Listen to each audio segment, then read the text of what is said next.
ভাই রে ভাই, কি হাওয়া, মারাত্মক হাওয়া। এটা কি গাছ বলতো? কাশফুল।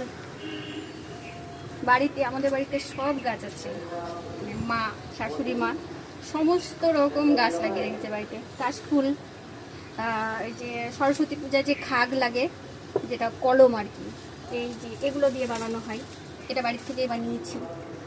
এদিকে কিছু নেই, এদিকে ফাঁকা, এদিকে সব ফাঁকা জায়গা, ওখানে সব কিছু সবজি টবজি চাষ করা হয়েছে। আর নিচেও অনেক ফুল গাছ, ছাদেও অনেক ফুল গাছ। আমি ঘুরে যাই এদিকে।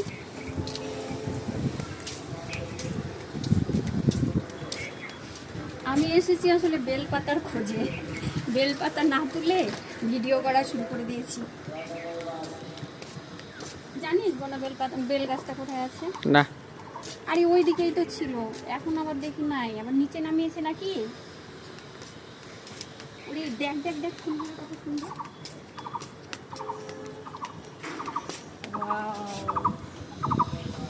দারুণ দারুণ, কি সুন্দর না? এই কিছুদিন আগে এই ফুলগুলো একসাথে ফুটেছিল, বেগুনি আর সাদা, আর এই যে কমলা, দারুণ। ডালিয়া ফুল আছে এদিকে। এই ফুলগুলো কিছুদিন আগে তাজা ছিল, এখন আর কি সে হয়ে গেছে, বয়স হয়ে গেছে তো এখন শেষের সময় আর কি।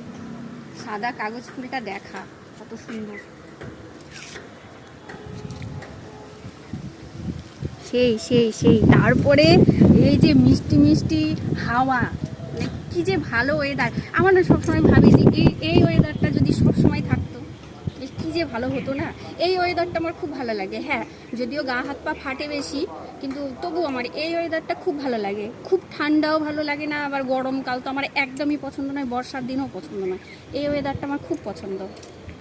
চল দেখি বেল গাছটা কোন দিকে আছে। লেবু গাছ, পেয়ারা গাছ, পেয়ারা উঠছে।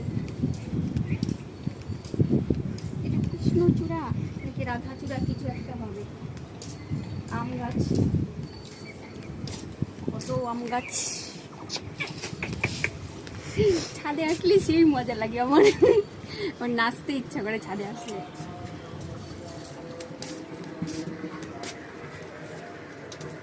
না, বেল গাছ তো নাই রে এখানে। নিচেও না, নিচেই হবে হয়তো। চল, বেকার আসলাম। ও এটা এটা এই যে, এটা কি জানো, জামরুল, জামরুল গাছ। সব গাছ আছে গাইস, সব গাছ আছে। আচ্ছা, আমলকি গাছও আছে জানিস, এই যে আমলকি গাছ মনে হয় এটা। আমি চিনি না ঠিক, মানে আন্দাজ করে বললাম এটাই হবে আমলকি গাছ হয়তো। টাটা গাইস, পরে দেখা হচ্ছে আবার।